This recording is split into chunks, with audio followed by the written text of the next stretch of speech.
요한복음 9장 전체를 한번 읽어가면서 말씀을 살펴보려고 합니다. 요한복음 9장의 말씀은 소경이 눈을 뜨게 된 다음에 자신의 눈을 띄워주신 예수님을 담대하게 증거하는 장면이 기록되어 있습니다. 여러분도 영적인 소경이었다가 눈을 뜨게 된 자들입니다. 아멘. 영적인 눈을 뜬 사람만이 침례를 받을 자격이 있어요.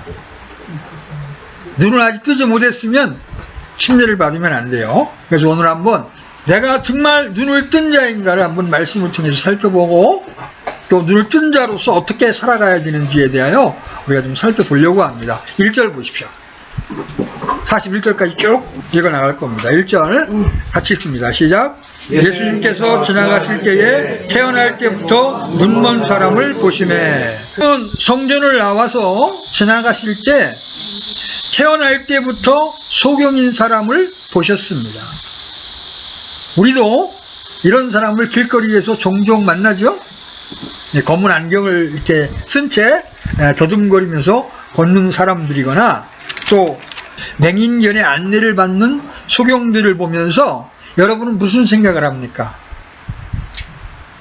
참 불행하다. 어쩌다 저렇게 됐을까? 그러면서 자기 자신이 눈먼 채로 태어나지 않았다는 사실이 정말 다행이라고 이렇게 생각을 합니다. 여러분, 들리지 않거나 말을 할 수 없는 것보다도 볼 수 없는 것이 훨씬 더 불편하고 불행하다고 생각할 수 있습니다. 왜 그래요? 우리가 들을 수 없으면 글로라도 읽을 수 있습니다. 그죠? 대체할 수 있는 게 있어요. 그런데 안 보이는 거는 대체할 방법이 없습니다. 여러분은 집을 나와서 여기까지 오는 동안 또 여기 와서도 수백 가지의 장면들을 여러분의 눈으로 보았습니다. 그렇죠? 그런데 오늘 본문에 나온 사람은 태어난 이후로 단 한 개의 장면도 보지 못한 사람입니다. 왜? 태어날 때부터 소경으로 태어났기 때문에. 자, 우리는 그런 사람을 보면 참 안 됐다 그런 생각을 하게 되는데 주님께서 이 눈먼 사람을 보시면 어떤 생각을 하실까요? 만물을 창조하시고 모든 것을 존재케 하신 하나님께서는 병자들, 눈먼 자들, 죽은 자들을 보실 때 연민과 긍휼의 마음을 가지십니다. 날 때부터 눈먼 사람을 보실 때 방금 대화를 나눴던 8장에서 대화를 나누었던 성전의 바리새인들을 떠올릴 수 있습니다. 그들은 보지 못하면서도 본다고 주장하면서 예수님을 대적했습니다. 나중에 뒤에 요한복음 9장 41절에 가면 그런 말씀이 나오는데 주님이 그런 자들을 향해서 뭐라고 말씀하세요? 너희가 본다 하니 여전히 소경되었느니라. 우리 모두는 아면서부터 영적인 소경이었던 자들입니다. 아멘? 세상의 사물은 볼 줄 알지만 하나님의 세계를 볼 수 없는 그런 자들이었습니다. 그런데 우리가 하나님의 은혜를 입어서 이제 교회로 모여서 그 예수님을 증거하고 찬양할 수 있는 복된 위치에 있게 된 자들이에요. 아멘? 자, 2절 보세요. 2절 같이 읽습니다. 시작. 그분의 제자들이 그분께 여쭈어 이르되 선생님이여 누가 죄를 지었기에 그가 눈먼 자로 태어나 있나이까? 이 사람이니까 그의 부모니까. 제자들도 이제 주님과 같이 가다가 이 소경을 보았습니다. 사람들은요, 흔히 현재는 과거의 결과라고 생각합니다. 특히 동양에서는 그래요. 이것이 과거의 인과 응보라는 사상이 매우 강합니다. 누가 현재 병이 들고 불구자가 되거나 재앙을 당하게 되면 이런 일이 왜 일어났을까 하는 원인을 분석하게 되는데 모두 과거의 죄 때문이라든가 부모의 죄 때문이라는 식으로 생각합니다. 이런 사고방식은 유대인들도 예외가 아니었습니다. 우리는 구약에서 욥의 친구들이 욥이 당한 재앙과 불행의 원인을 욥의 죄 때문이라고 정죄하는 것을 보았습니다. 사람들은 모두 죄인이기 때문에 어떤 문제가 터지면 본능적으로 자신의 죄 문제를 생각하게 되고 그것에 대한 징벌이 아닐까 생각하게 됩니다. 이건 필요한 자세입니다. 예수님의 제자들 역시 이런 사고에 깊이 젖어 있었습니다. 그들은 지금의 행복, 또 지금의 재난이나 불행은 모두 과거 자신의 죄나 조상들의 죄 때문이라고 생각을 했습니다. 여러분, 성경적으로 보면 사람이 눈먼 채 태어나는 것은 그의 부모 잘못이 아니라 엄밀한 의미에서 보면 아담의 죄 때문입니다. 그렇죠? 한 사람의 죄로 말미암아 사망과 고통이 이 세상에 들어온 거예요. 우리가 겪는 모든 정신적 고통과 육체적 고통과 영적인 고통은 다 아담의 죄로 인해서 인류에게 전해졌습니다. 따라서 하나님을 원망해서는 안 됩니다. 고통의 책임은 하나님이 아닌 인간에게 있습니다. 자, 제자들이 예수님께 이렇게 물으니까 예수님이 3절에서 뭐라고 대답을 하십니까? 3절 같이 읽습니다. 시작.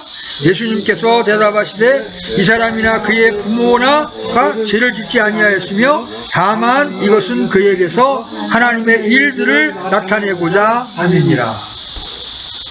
인간의 모든 고통은 아담의 죄로부터 왔습니다. 그렇지만 주님께서는 이런 원론적인 답을 하지 않고 제자들이 물은 것에만 답을 하고 계십니다. 그래서 이 문제에 있어서는 이 소경이나 그의 부모의 죄가 원인이 아니라고 말씀을 하십니다. 여러분, 우리 모두는 이러한 주님의 답변을 세상을 보는 가치관으로 삼아야 합니다. 우리에게 일어나는 모든 일은 하나님의 일들을 나타내기 위해 주님께서 허락하신 것입니다. 아멘? 어제 이제 어머니 생신이라 저희 이제 매제들이 오고 그랬어요. 형제들 간에 유일하게 돌아가신 우리 누님만 안에 있다가 돌아가셨어요. 그래서 제가 만났으니까 또 복음을 전해야 할 거 아닙니까? 그러니까 조금 듣다가 아니, 하나님이 살아계시면 천하면 왜 달들 다치나? 이렇게 나오는 거예요. 이게 세상 사람들의 인식입니다. 그렇죠? 기복신앙의 관점에서 보면 예수 믿으면 건강해야 되고, 그죠? 속성일도 없어야 되고 잘 풀려야 된다는 게 세상 사람들의 기준입니다. 그런데 하나님은 어떻게 말씀하세요? 그러한 것들을 통하여 하나님의 일들을 나타내고자 한다고 말씀을 하십니다. 육체의 소경에 대한 성경적 관점을 한번 살펴봅시다. 여러분, 출애굽기 4장 11절 한번 여러분 적어놓으시고 돌아와야 되니까 출애굽기 4장 11절 보십시오.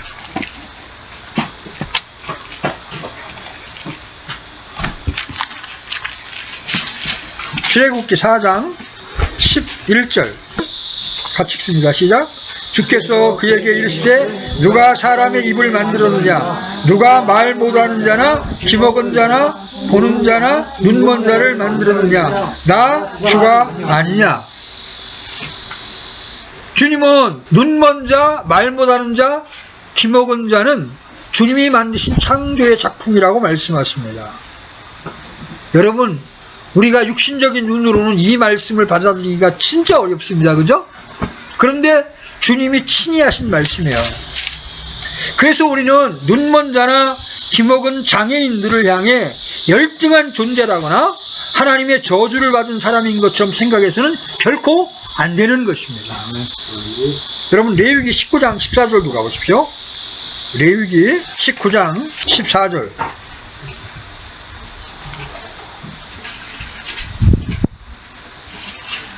같이 읽습니다.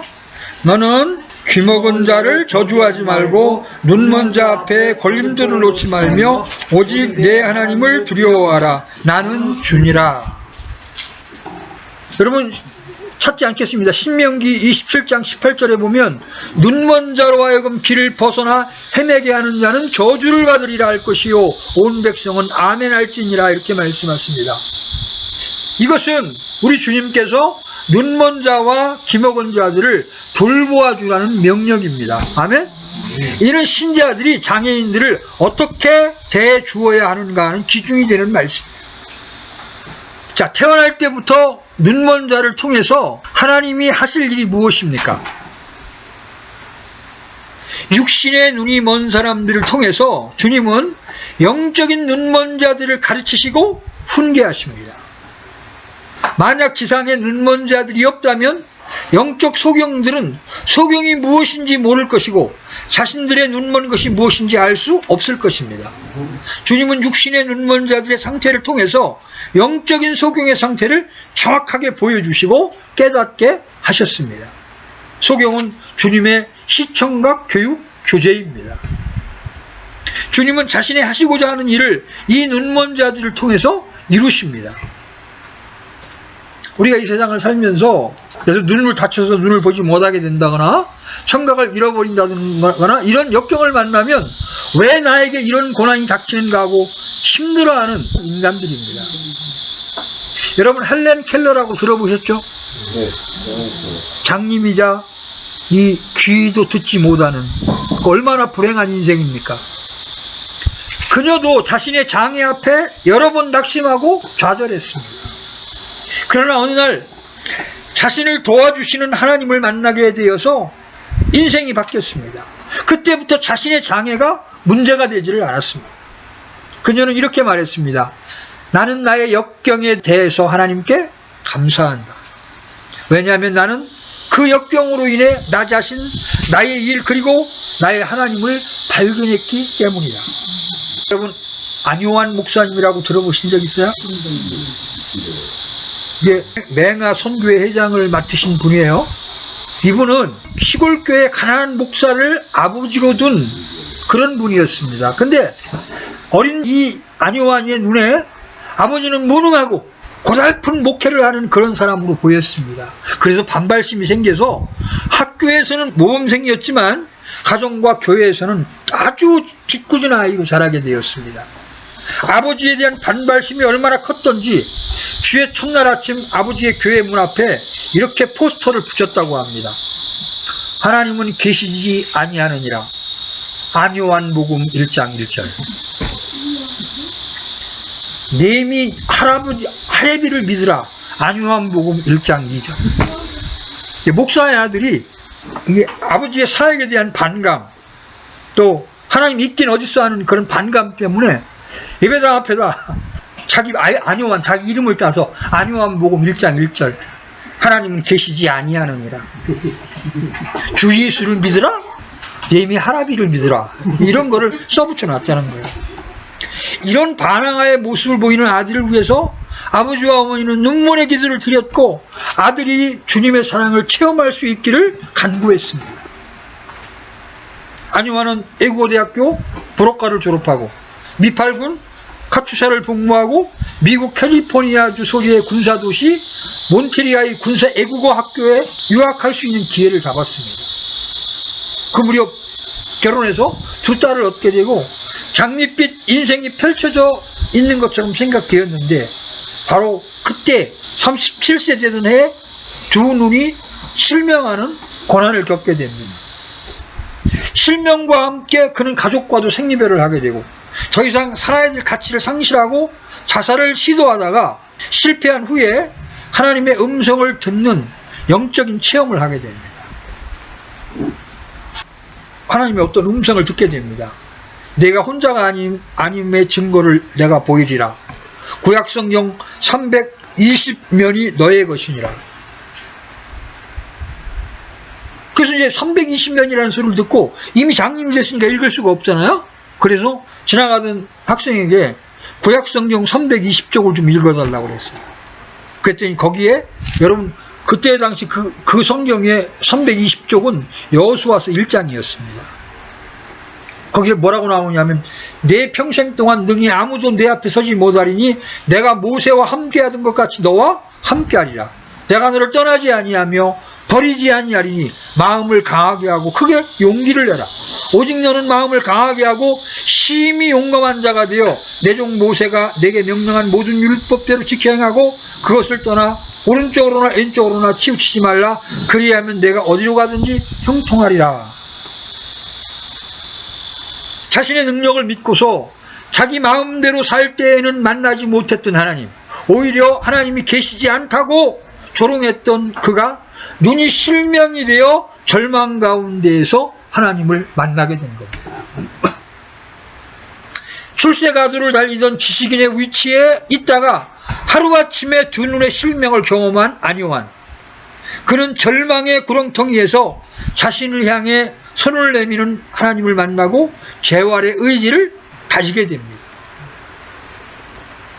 마침내 그는 서울역에서 신문파리 소년을 통해서 자신이 해야 할 일이 무엇인지를 구체적으로 깨닫고 맹인들의 재활센터를 세우게 됩니다. 그래서 이제 장애인들을 돌보기 시작하는데, 장애인들이 또 이런 반박을 합니다. 목사님, 우리가 눈먼 것은 하나님의 영광을 나타내기 위함이라고 그랬죠? 아니, 우리는 행인들이 던져주는 동전 몇 푼을 얻어먹고 사는 비참한 거렁뱅이들인데 이렇게 사는 것이 어떻게 하나님의 영광을 나타내는 겁니까? 그때 안요한 목사님의 반론은 하나님의 형상을 지닌 인간의 소중함을 일깨워줍니다. 당신이 길거리에 나앉아서 동전을 구고 가고 있을 때 그 앞으로는 여러 가지 고난과 어려움을 지고 가는 사람들이 얼마든지 많았을 것입니다.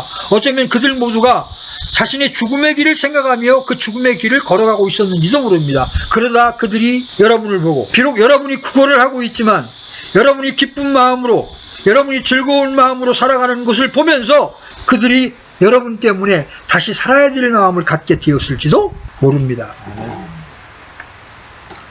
그런 사람이 몇 명이 있었다 하더라도 그것은 결코 작은 일이 아닙니다. 당신의 그 낮고 작은 삶을 스스로 소중히 여김으로써 자신의 삶뿐만 아니라 다른 사람의 그것까지 구원의 용기로 채워주는 것입니다.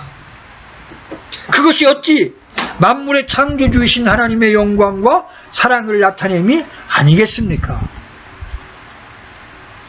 물론 길거리에 나앉아 초라하고 고단하게 구걸해야 하는 것을 축복받은 삶이라고 할 수 없지만, 하나님께서는 우리에게 육신의 눈을 멀게 하신 것은 영혼의 눈을 떠 비로소 하나님을 보고 만날 수 있게 함이런지도 모르지 않습니까? 이렇게 이제 그들을 위로했다고 합니다. 따라서 우리는 우리 주위에서 일어나는 일로 인해 다른 사람을 원망하지 말고 주님께서 이것을 통해 무엇을 하시려는지 볼 수 있는 영적인 안목을 가지셔야 합니다. 아멘. 여러분이 이 세상에 존재하는 이유는 하나님께서 자신의 일들을 나타내고자 하시기 때문입니다. 때로는 좋은 일로, 때로는 나쁜 일로 하나님께서는 여러분을 통해 자신의 일을 나타내고자 하십니다. 만일 여러분이 돈이나 쾌락이나 인생의 자랑만을 위해 산다면 여러분은 여러분을 통해 일하시는 하나님의 의도와 목적을 완전히 놓치고 있는 것입니다. 하나님께서는 여러분과 여러분의 인생을 통해서 자신의 일을 드러내기를 원하십니다. 다시 요한복음 9장으로 돌아가십시오.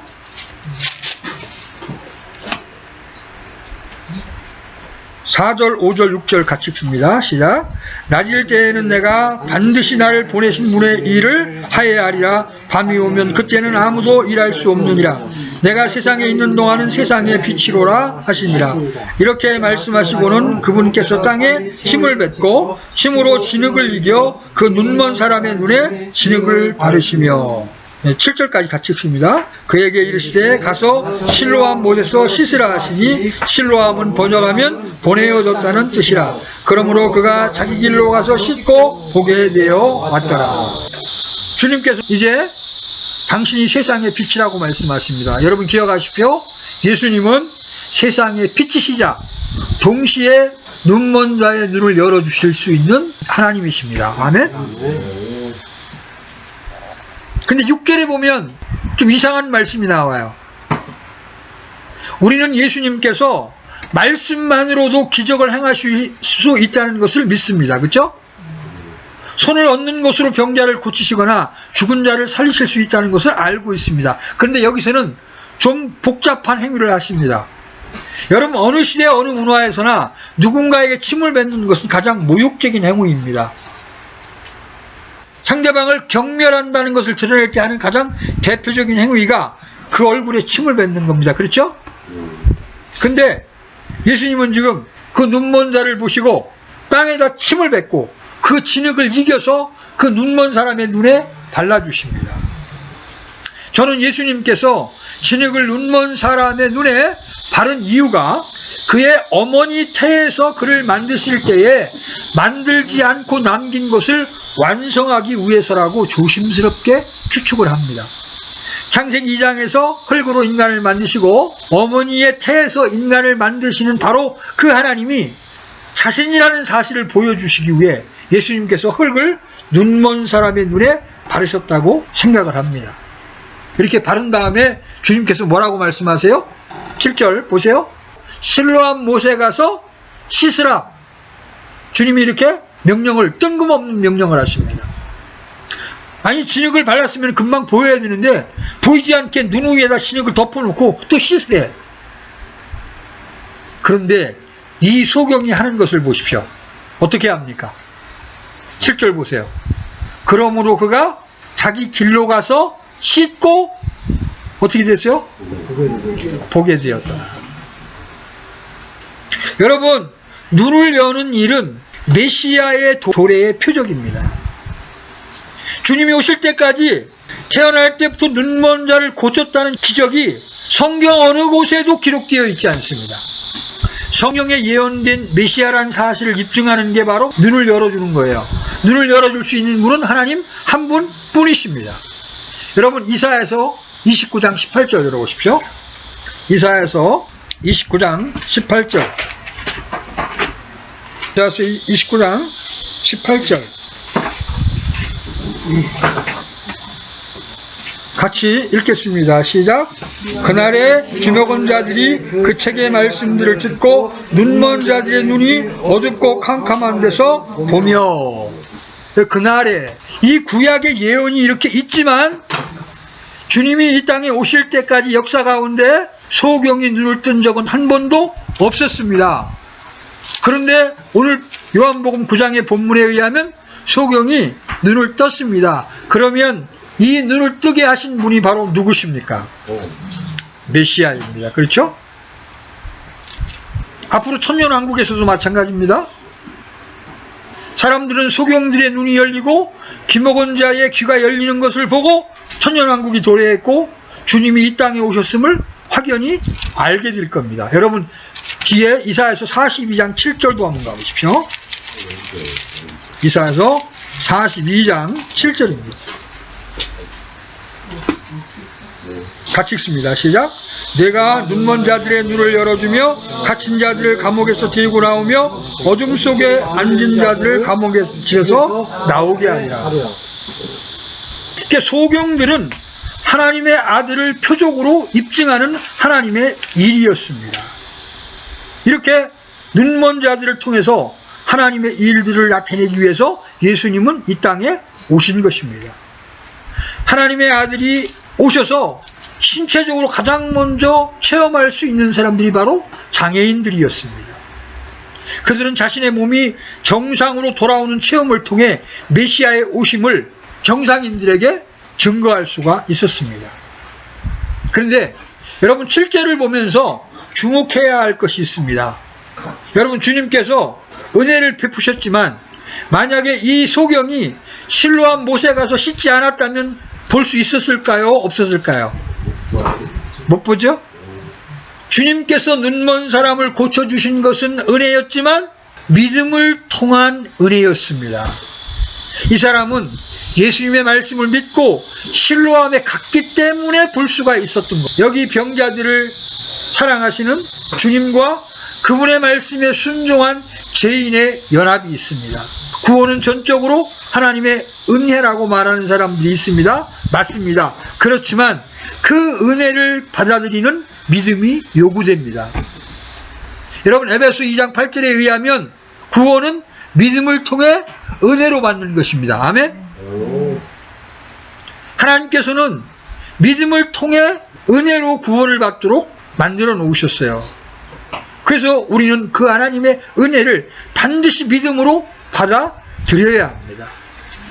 자, 다시 요한복음으로 돌아오셔서 여러분, 7절과 8절 사이에 어떤 표시가 있어요? 8절에 이렇게 말씀이 시작되기 전에 어떤 표시가 있어요? 달라 굵은 표시가 있죠?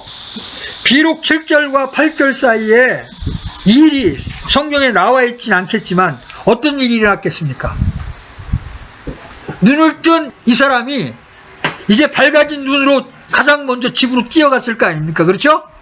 아빠, 엄마, 나 이제 볼 수 있어. 나 이제 볼 수 있어. 멀리서 뛰어오는 아들을 보면서 엄마 아빠가 어떤 걱정을 했을까요? 아, 저 자식 저거 조심스럽게 지팡이 짚고 와야 될 텐데 왜 뛰어와? 그런데 가까이 아들이 이르자 그의 눈이 띄어진 것을 보게 되었습니다. 얼마나 기뻤겠습니까? 가족 가운데 소경이나 기복거리가 아니라 할지라도 조금 아픈 것만 나았다고 그래도 우리 지체들은 그 다음날 그 간증을 들으면 얼마나 기뻐합니까? 그렇죠? 그런데 그 불편하게 살던 소경이 눈을 뜬 사실을 보았을 때 얼마나 기뻤겠습니까? 여러분 8절 보십시오. 8절 9절 같이 읽습니다. 시작. 그러므로 이웃 사람들과 전에 그가 눈먼 것을 본 자들에게 이르되 이 사람은 앉아서 구걸하던 자가 아니냐? 어떤 자들은 이 사람이 그 사람이라 하고 다른 이들은 그와 비슷하다 하나 그는 내가 그로다 하니라. 사람들은 눈먼 사람들이 눈을 뜨게 되었다는 사실을 받아들이기가 힘들었을 겁니다. 왜? 그런 일이 세상에 없었으니까요. 그래서 이웃들이 이해를 못합니다. 그러면서 10절에서 이제 묻죠? 그러면 내가 어떻게 눈이 열렸냐? 제가 바로 소경이었던 사람입니다. 그러니까 네가 어떻게 눈이 열렸냐? 이렇게 묻습니다. 그러니까 11절에서 이 눈을 뜨게 된 사람이 간증을 합니다. 11절 우리 같이 읽습니다. 11절 같이 읽겠습니다. 시작. 그가 대답하여 이르되 예수라는 사람이 진흙을 이겨 내 눈에 바르고 나더러 실로암 못에 가서 씻으라 하기에 내가 가서 씻고 시력을 받았노라. 여러분 놀라운 것은 이 사람이 비록 주님을 보지 못했지만 주님을 만난 지 채 하루가 되기 전에 주님을 전하는 증인이 되었다는 겁니다. 이 사람은 예수님에 대해서 아는 것이 별로 없었습니다. 그렇지만 그런 담대하게 자신이 알고 있는 사실을 다른 사람에게 전합니다. 예수라는 사람이 진흙을 이겨 내 눈에 바르고 나더러 실로암 못에 가서 씻으라 하기에 내가 가서 씻고 시력을 받았다. 자, 이 말을 들으니까 이제 이웃 사람들이 12절에서 질문하죠. 그가 어디 있냐? 그런데 이 눈을 뜬 사람이 나는 알지 못한다 그래요. 아직 이 사람은 예수님 본 적이 없어요. 어디 계신지 알 수가 없는 건 너무나 당연합니다. 그런데 여기서 묘한 문제가 생깁니다. 여러분 13절 14절 보십시오. 13절 14절 같이 읽습니다. 시작. 그들이 전에 눈 멀었던 그 사람을 데리고 바리새인에게 아니라 예수님께서 진흙을 이겨 그의 눈을 열어주신 날은 안식일이더라. 여러분 바리새인들은 안식일에 예수님이 병자를 고치는 걸 그렇게 싫어했습니다. 그러니까 이 이웃들이 바리새인들에게 이 사람을 데리고 가요.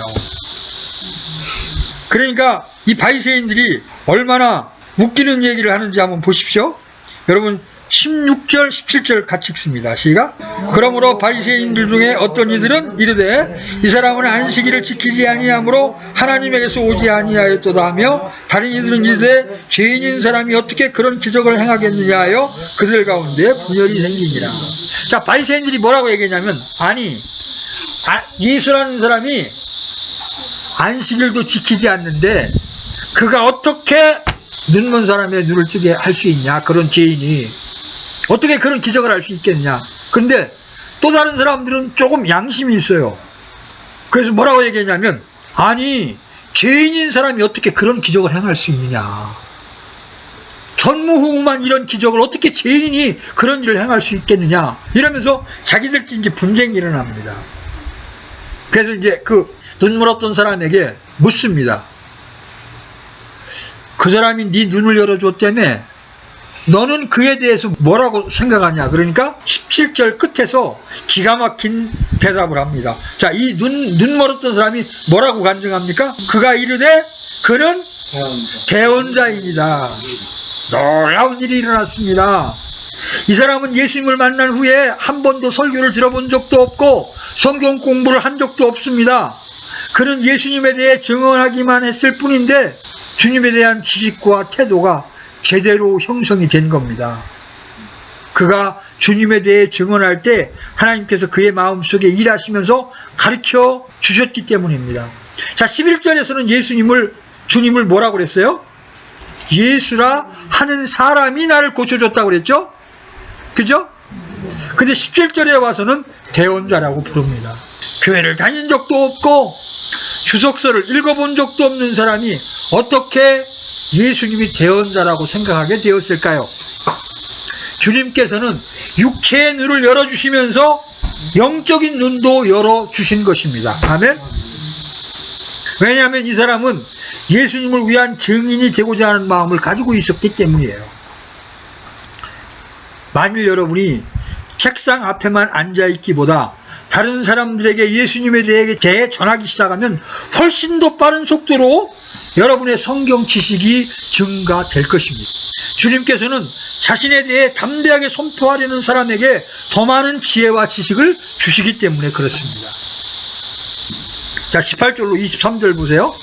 그러나 유대인들은 그에 관한 일 곧 그가 눈멀었다가 시력을 받은 것을 믿지 아니하다가 마침내 시력을 받은 사람의 부부를 불러 그들에게 물으며 이르되 이 사람이 너희가 눈먼 자로 태어났다고 말하는 너희 아들이냐?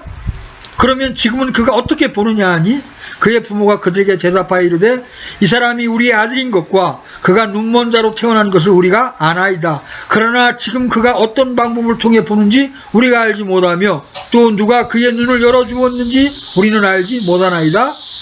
그가 나이가 들었으니 그에게 물으소서. 그가 자기를 위해 말하리다 아니라 그의 부모가 이렇게 말하는 것은 그리스도라고 어떤 사람이 시인하면 그를 회당에서 내어 쫓기로 이미 유대인들이 결의하였으므로 유대인들을 두려워했기 때문이더라. 그러므로 그의 부모가 말하기를 그가 나이 들었으니 이제 그에게 물으소서 하였더라. 여러분, 부모들이 자기 아들, 이 눈 멀었다가 눈 뜨게 된 자기 아들을 누가 고쳤는지 알아야 몰라요? 알잖아요. 예수라고 하는 사람이라고 아들이 말해줬을 테니까, 그죠?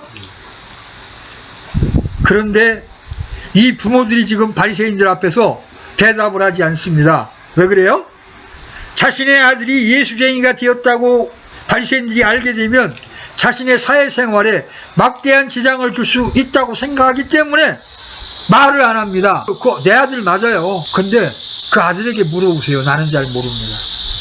오늘날에도 이런 비슷한 일이 종종 일어나죠? 여러분, 로마 카톨릭 국가의 로마 카톨릭 가정에서 태어난 아이가 어둠 속에 있다가 성장해서 예수님을 만나 진리의 눈을 뜨게 되면 부모들은 대부분 신부와 사제들과 카톨릭 교회를 두려워해서 본문에 나온 부모와 비슷한 반응을 보입니다. 여러분, 유타주라고 아세요? 미국에?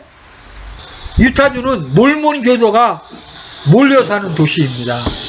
그래서 몰몬교 가정에서 자란 아이나 중동에 사는 무슬림 가정에서 아이가 예수님을 만났을 때도 부모들이 이런 비슷한 반응을 보이는 거예요.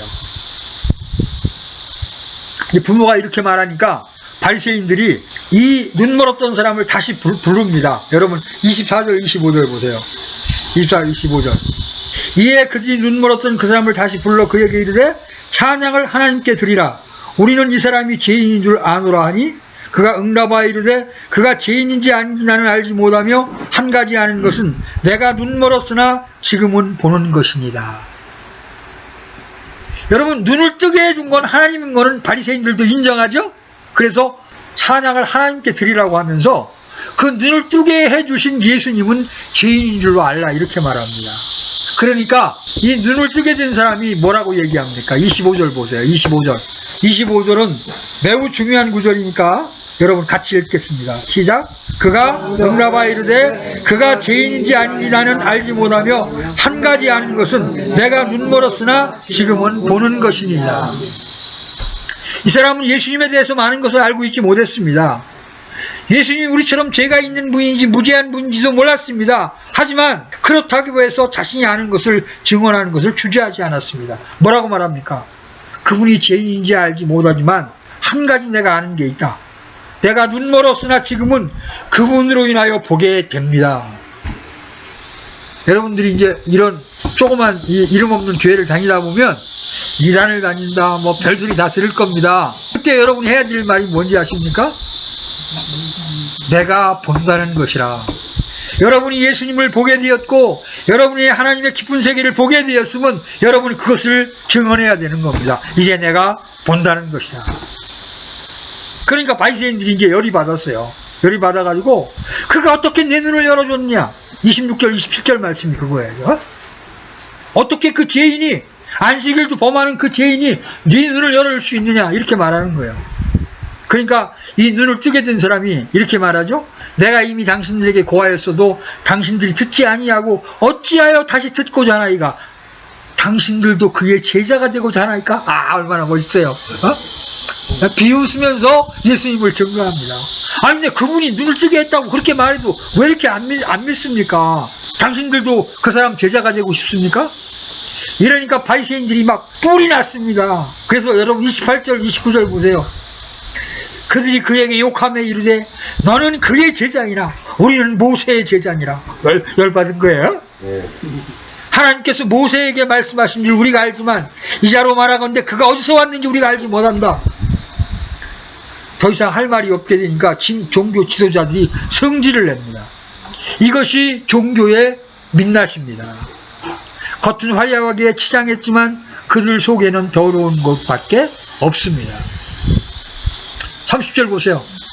이 눈을 뜨게 된 사람이 이렇게 말합니다. 당신들은 그가 어디서 왔는지 알지 못하나 그가 내 눈을 열어주었으니 참으로 여기 이상한 일이 있도다. 이 사람은 신학자도 아닌데 주님을 만났다는 이유로 진리를 기가 막히게 선포합니다. 종교인들 앞에서. 여러분, 주님과 만난 30초가 가멜리엘과 같은 유명한 신학자 밑에서 30년을 배우는 것보다 훨씬 더 낫습니다. 아멘? 자, 여러분 31절 32절에서 이 눈을 뜬 사람이 하는 간증을 한번 보십시오. 31절 32절 같이 한번 읽어보겠습니다. 시작. 하나님께서 죄인들의 말은 듣지 아니하시나 어떤 사람이 하나님께 경배하면 그분의 뜻을 행하면 그분께서 그의 말은 들으시는 줄을 이제 우리가 알아이다. 세상이 시작된 이래로 태어난서부터 눈먼 사람의 눈을 어떤 사람이 열어주었다는 말을 아무도 듣지 못하였나이다. 여러분, 이 사람은 이제 신학자들 앞에서 설교하기 시작하는 겁니다. 여러분, 내 눈을 뜨게 해준 사람이 죄인이라고요? 아니, 죄인의 말을 하나님이 듣습니까? 하나님을 경배하고 그분의 뜻을 행하는 사람들의 말을 하나님이 듣지 않습니까? 세상이 시작된 이래로 태어나면서 눈먼 사람의 눈을 어떤 사람이 열어주었다는 말을 들어본 적 있습니까? 어떻게 죄인이 소경의 눈을 열어줍니까? 기가 막힌 설교를 지금 하고 있는 겁니다. 여러분, 종교 지도자들이 구약 성경을 알았더라면 눈먼 자의 눈을 열어주시는 분이 누구신지 알았을 거 아닙니까? 그렇죠? 구약에 예언된 눈먼 자의 눈을 열어주실 분은 누구예요? 바로 메시아 그리스도십니다. 아멘? 그들이 정말 구약 성경을 촘촘히 읽었다면 아, 저 눈을 뜨게 하신 분이 우리가 기다렸던 메시아라는 걸 알았을 겁니다. 이 신학자들이 알지 못한 것을 이 주님으로 인하여 눈을 뜨게 된 이 사람은 알게 된 거예요.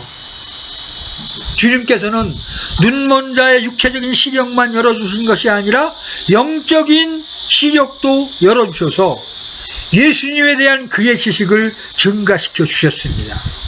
이제 예수님을 단순히 한 사람이라고 생각했다가 대언자라고 생각을 바꾸게 된 겁니다. 여러분 33절 보세요. 33절 기가 막힌 신앙 고백을 합니다. 같이 읽습니다. 시작. 이 사람이 하나님에게서 오지 아니하였으면 아무 일도 할 수 없었으리다. 정확한 간증이죠? 예수님은 하나님께서 보내신 분, 하나님의 일들을 하려고 보내심을 받은 분이십니다. 아멘? 이 소경은 예수님을 아직 눈을 뜨고 만나지도 않았는데도 예수님을 알게 된 겁니다. 그러니까 바리새인들이 얼마나 열받습니까? 34절 보면 내가 전적으로 쟤들 가운데 태어나, 내 소경으로 태어난 건 너 쟤 때문에 태어난 건데 그런 네가 우리를 가르치려고 하느냐? 이러면서 그를 내어 쫓습니다. 바리새인들이 이 사람을 성경 지식이나 지혜로 이길 수 없게 되자 이렇게 욕을 하면서 내쫓습니다. 여러분, 주님을 만난 사람은 종교인들에게서 쫓겨나게 되어 있습니다. 여러분, 구원이 없는 교회나 진리의 지식이 밝지 않은 데 가서 여러분이 배운 것을 말해 보십시오. 평신도가 건방지게 이러면서 여러분들 거기서 견디기 어렵습니다. 자, 이렇게 바리새인들에게서 쫓겨났다는 것을 들으시고 예수님께서 비로소 이 사람을 만나주십니다. 35절 36절 35절 36절 예수님께서 그들이 그를 내쫓자는 것을 들으시고 그들을 만나서 그에게 이르시되 내가 하나님의 아들을 믿느냐 하시니 그가 대답하여 이르되 주여 그분이 누구시오니까 내가 그분을 믿고자 하나이다. 이 사람은요 예수님을 한 사람이라고 믿었고 대언자라고 믿었고 하나님께로부터 온 사람으로 믿었지만 하나님의 아들이 누구인지를 몰랐습니다. 하지만 그는 언제든지 믿을 준비가 되어 있었습니다. 그래서 내가 그분을 믿고자 하나이다 이렇게 말합니다. 그러니까 37절에 예수님께서 당신의 정체를 드러내십니다. 예수님께서 그에게 이르시되 내가 그를 보았거니와 너와 말하고 있는 이가 그니라. 예수님께서는 자신이 육체 안에 나타나신 하나님이라는 사실을 밝히신 것입니다. 자신은 하나님이시지만 인간 이상인 분이고 대언자 이상인 분이고 하나님께로 오신 분 이상인 하나님의 아들이심을 밝히셨습니다. 그때 이 눈을 뜬 자가 어떻게 반응합니까? 38절 보십시오. 38절 입니다. 시작. 그가 이르되 주여 내가 믿나이다 하고 그분께 경배하니라. 아멘이죠? 이 사람은 예수님을 한 사람으로 대언자로 하나님께로부터 온 분으로 믿었고 이제 드디어 그분을 주님으로 믿었습니다. 그래서 어떻게 합니까? 즉시 경배합니다. 만일 이 사람이 예수님께 경배했는데 예수님께서 전능하신 하나님이 아니라면 경배받기를 거부하셨을 것입니다. 하지만 예수님은 그 경배를 받으십니다. 왜냐하면 예수님은 전능하신 하나님이시기 때문에 그렇습니다. 주님은 영원히 경배받으실 하나님이십니다. 아멘. 우리가 지금까지 쭉 읽은 본문 가운데에서 이 사람의 간증을 다시 한번 눈여겨보시길 바랍니다. 여러분 11절 다시 한번 가보십시오. 11절 열어보십시오. 자, 같이 읽습니다. 예수라는 사람이 진흙을 이겨 내 눈에 바르고 실로암 못에 가서 씻으라 하기에 내가 가서 씻고 시력을 받았노라. 15절도 보십시오. 15절 그 사람이 진흙을 내 눈에 바르매 내가 씻었고 지금 내가 보나이다. 17절에는 그는 대언자인이다 이렇게 말하죠. 25절 보십시오. 25절 그가 죄인인지 아닌지 나는 알지 못하며 한 가지 아는 것은 내가 눈 멀었으나 지금은 보는 것입니다. 31절로 33절 보십시오. 하나님께서 죄인들의 말은 듣지 아니하시나 어떤 사람이 하나님을 경배하며 그분의 뜻을 행하면 그분께서 그의 말을 들으시는 줄 이제 우리가 아나이다. 세상이 시작된 이래로 태어나면서부터 눈먼 사람의 눈을 어떤 사람이 열어주었다는 말을 아무도 듣지 못하였나이다. 이 사람이 하나님에게서 오지 아니하였으면 아무도 할 수 없으리이다. 36절 보십시오. 주여 그분이 누구시니까 내가 그분을 믿고자 하나이다. 38절 보십시오. 주여 내가 믿나이다. 여러분도 이 사람과 같은 간증을 가지고 계십니까? 이 사람처럼 다른 사람들 앞에서 예수님에 대하여 증언할 수 있습니까? 예수님께서 여러분의 인생 가운데 무슨 일을 해주셨는지 담대하게 선포할 수 있으십니까? 오늘날 많은 사람들이 아무런 간증도 없이 교회에 다니고 있습니다. 여러분은 반드시 주님을 만난 간증을 가지고 있어야 합니다. 그렇지 않으면 아무리 교회 생활을 열심히 하고 대단한 봉사를 하고 엄청난 헌금을 해도 아무런 소용이 없으며 죽으면 즉시 지옥으로 가게 됩니다. 오늘 침례를 받게 되신 분들 주목해 보십시오. 여러분이 예수님을 만남으로 여러분이 눈이 뜨여진 적이 있으십니까? 하나님이 계시고 죽은 다음에 심판이 있고 십자가에 달리신 그 예수님이 여러분의 구원자시고 부활하신 그분이 여러분을 구원하러 올 거라는 이 성경의 예언을 여러분이 믿음으로 아무런 의심 없이 받아들이신 적이 있으십니까? 이제 나는 본다. 이제 성경을 읽으면 그 성경이 하나님의 말씀이고 반드시 성취될 하나님의 약속의 말씀임을 내가 믿는다. 아멘. 그 여러분의 눈이 열려야 그리고 열린 여러분의 눈으로 그 예수님을 증거할 수 있어야 여러분이 심려받을 수 있는 자격이 있는 거예요. 여러분 39절 이하에 보면요, 주님께서 바리새인들을 혹독하게 책망하십니다. 예수님께서 이렇게 말씀하세요. 내가 심판하려고 이 세상에 왔으니 이것은 보지 못하는 자들을 보게 하고 보는 자들은 눈멀게 하려 함이니라. 그러면 지금 바리새인들이 본다는 얘기예요, 못 본다는 얘기예요? 못 본다는 얘기예요. 그렇게 성경을 잘 안다고 그러면서 예수님을 공격하는데 너희가 본다 하니 여전히 소경되었느니라. 차라리 못 본다 하는 소경은 지금 예수님의 은혜를 입어서 볼 수 있게 되었습니다. 그렇죠?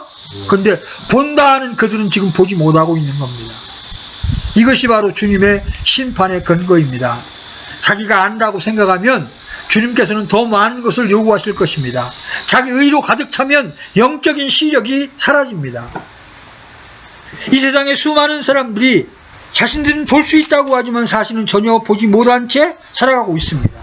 우리도 마찬가지죠. 많은 것을 보지 못하면서 살아갑니다. 그러나 저에게 분명하게 보이는 것이 있습니다. 하늘나라로 가는 밝은 길이 저의 눈에는 아주 선명하게 보입니다.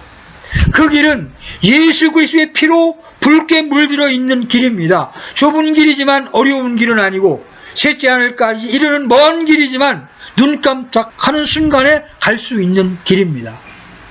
여러분, 그 호련히 밝은 빛을 보고 여러분 천국에 갈 수 있는 길을 보셨습니까? 여러분들은 날마다 날때부터 눈먼 자들을 만나고 있습니다.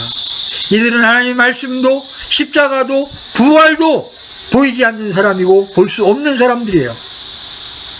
그런 소경들을 위해서 우리가 해야 될 일이 무엇입니까? 이들의 눈을 열어달라고 주님께 기도해야 합니다. 그들이 주님을 만나면 그들은 눈이 열리게 될 것입니다. 여러분, 소경이었다 눈을 뜬 사람은 얼마나 기뻤겠습니까? 근데 육체의 눈을 뜨는 것보다 더 중요한 사실이 있습니다.